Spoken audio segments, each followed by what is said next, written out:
നമസ്കാരം. PSC കോഴ Cheruvannur steel complex വിൽപ്പന, ആകാശ് തില്ലങ്കരിയുടെ പനമരം പട്ടിഷോ, കെ സുധാകരന്റെ വീട്ടിലെ കൂടോത്രം, മന്ത്രി വീണ ജോർജ് കാപ്പ പ്രതിയെ മാലയിട്ട് സ്വീകരിച്ചത്, ഇങ്ങനെ കഴിഞ്ഞ ഒരു മാസത്തിനുള്ളിൽ ഉയർന്നു വന്ന വാർത്തകൾക്കിടയിൽ മുങ്ങിപ്പോയ രണ്ട് പേരുകളുണ്ട്. വീണ വിജയൻ അഥവാ വീണ തായ്ക്കണ്ടി, എക്സാലോജിക്. അങ്ങനെ ആകാശ് തില്ലങ്കരിയും പ്രമോദ് കോട്ടൂളിയും കൂടോത്രവുമൊക്കെ വാർത്തകളിൽ നിറഞ്ഞു നിൽക്കുമ്പോൾ ദാ വരുന്നു അടുത്ത വാർത്ത. തിരുവനന്തപുരം നഗരത്തിലെ ആമയിഴഞ്ചാൻ തോട്ടിലെ മാലിന്യം വൃത്തിയാക്കാനിറങ്ങിയ ജോയ് എന്നൊരു പാവം മനുഷ്യനെ കാണാതായി. 48 മണിക്കൂറുകൾ കഴിഞ്ഞാണ് ജോയിയുടെ മൃതദേഹം കണ്ടുകിട്ടിയത്. അതുവരെ ചാനലുകളിലെല്ലാം ഈ വാർത്തയായിരുന്നു. റെയിൽവേയുടെ തലയിൽ പഴിചാരാൻ നോക്കിയെങ്കിലും അതത്രയ്ക്ക് അങ്ങോട്ട് ഏറ്റില്ല.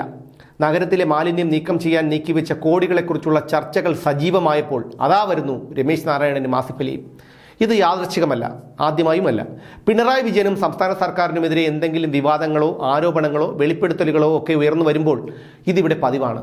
പട്ടി പറ്റാലും പൂച്ച പറ്റാലും മാധ്യമങ്ങളൊക്കെ അതിൻ്റെ പിറകെ അങ്ങ് പൊയ്ക്കോളും. ശ്രദ്ധിച്ചാൽ നിങ്ങൾക്കത് മനസ്സിലാക്കാൻ കഴിയും. ഇന്നലെ മലയാളത്തിലെ ചില പ്രമുഖ വാർത്താ ചാനലുകളിലെ അന്തിച്ചർച്ച പോലും രമേശ് നാരായണൻ ആസിഫ് അലി വിഷയത്തെക്കുറിച്ചായിരുന്നു. എന്തിനാണ് ഒരാളുടെ വിവരക്കേടിനെക്കുറിച്ച് ഇത്രയേറെ ചർച്ച ചെയ്യാനുള്ളത് എന്ന് തല പുകഞ്ഞാലോചിച്ചിട്ടും ഉത്തരം കിട്ടിയില്ല. ഇവിടെ ചർച്ച ചെയ്യാൻ ഒരുപാട് വിഷയങ്ങൾ വേറെയുണ്ട്.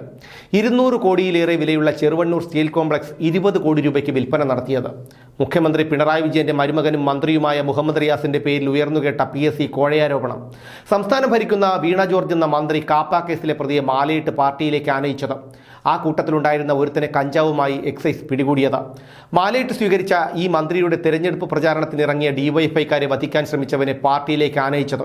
അതിനേക്കാൾ ഉപരി നഗരത്തിലെ മാലിന്യ നിർമ്മാർജ്ജനത്തിനായി നീക്കിവെച്ച കോടികൾ എവിടെ പോയി എന്നതിനെക്കുറിച്ചുമൊക്കെ ചർച്ച ചെയ്യുകയും ആ വാർത്തകൾ ജനങ്ങൾക്കിടയിൽ അണയാതെ സൂക്ഷിക്കുകയും ചെയ്യേണ്ട മാധ്യമങ്ങളാണ് ഇങ്ങനെ ആസിഫ് അലിയുടെയും രമേശ് നാരായണന്റെയും ഒക്കെ പിന്നാലെ പോകുന്നത് എന്നോർക്കണം. നിങ്ങളൊന്ന് ഓർത്തു നോക്കൂ, ഈ മാധ്യമങ്ങൾ ചെയ്യുന്നതിലെ നീതികേട്. 1.5 മാസങ്ങൾക്ക് മുൻപ് മാത്യു കുഴൽനാടൻ MLA ആണ് അവസാനമായി നിയമസഭയിൽ എക്സാലോജിക് വിഷയം ഉയർത്തിയത്. അതിനുശേഷം ഒരു ചെറിയ കോളത്തിൽ പോലും മലയാളത്തിലെ അച്ചടി മാധ്യമങ്ങളിൽ വാർത്ത വന്നില്ല. ചാനലുകളിൽ ഒരു സ്ക്രോളിംഗ് പോലും ഓടിയതുമില്ല.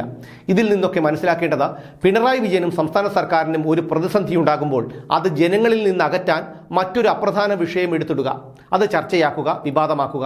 എന്തെങ്കിലും കിട്ടിയാൽ മതി എന്ന് കരുതിയിരിക്കുന്ന ആളുകൾക്ക് അത്രയും ധാരാളം മതി. അതുകൊണ്ടാണല്ലോ അവരിപ്പോഴും രമേശ് നാരായണന്റെ ബ്രാഹ്മണ്യത്തിൽ കടിച്ചു തൂങ്ങി കിടക്കുന്നത്. ഇതിനിടയിൽ ആമയിഴഞ്ചാൻ തോടും തോട്ടിലെ മാലിന്യവും ഒഴുക്കിൽപ്പെട്ട് ശ്വാസം കിട്ടാതെ പിടഞ്ഞു മരിച്ച ജോയിയും ഒക്കെ മുങ്ങിപ്പോയി. സമൂഹ മാധ്യമങ്ങളും പത്രങ്ങളും ചാനലുകളും ഒക്കെ നിങ്ങളൊന്ന് എടുത്തു നോക്കൂ. ഒരെണ്ണത്തിൽ പോലും പിണറായിയെയോ സർക്കാരിനെയോ കുഴപ്പത്തിലാക്കുന്ന ഒരൊറ്റ വാർത്തകളുമില്ല. ജോയിയുടെ അമ്മയുടെ ഹൃദയം പൊട്ടിയുള്ള കരച്ചിൽ പോലും വിറ്റുകാശാക്കി മുൻനിരക്കാരെന്ന് സ്വയം മേനി പറയുന്ന ചില മാധ്യമങ്ങൾ. ഇതിനിടയിൽ മേയർ ആര്യ രാജേന്ദ്രനും ചെറിയൊരു കോമഡി കഥാപാത്രത്തെ അവതരിപ്പിച്ചു. ജോയിയുടെ മൃതദേഹം പോസ്റ്റ്മോർട്ടം ചെയ്ത മോർച്ചറിക്ക് മുന്നിൽ നിന്ന് പൊട്ടി അങ്ങ് കരഞ്ഞു. ഇതോടെ ഓൺലൈൻ മാധ്യമങ്ങളും ട്രോളന്മാരും വരെ അങ്ങോട്ടേക്കങ്ങ് പോയി. ഇതാണ് കേരളത്തിലെ മാധ്യമങ്ങളുടെ അവസ്ഥ. ഇത് പിണറായി വിജയനും സംസ്ഥാന സർക്കാരും പ്രതിസന്ധിയിലാകുമ്പോൾ ജനങ്ങളുടെ ശ്രദ്ധ തിരിക്കണമെന്ന അജണ്ടയുടെ ഭാഗമാണെന്ന് ആരെങ്കിലും സംശയിച്ചാൽ അവരെ എങ്ങനെ കുറ്റപ്പെടുത്താൻ കഴിയും? എന്തായാലും എക്സാലോജിക്കും വീണ വിജയനും CMRL-ഉം മാസപ്പടിയും ഒക്കെ മാധ്യമങ്ങൾ മറന്നാലും കേരളത്തിലെ ജനങ്ങൾ മറക്കില്ല. മാധ്യമങ്ങൾ കുഴലൂത്ത് നടത്തട്ടെ. നമുക്ക് ഇടയ്ക്കിടെയെങ്കിലും ഈ പേരുകൾ ചർച്ച ചെയ്യാം.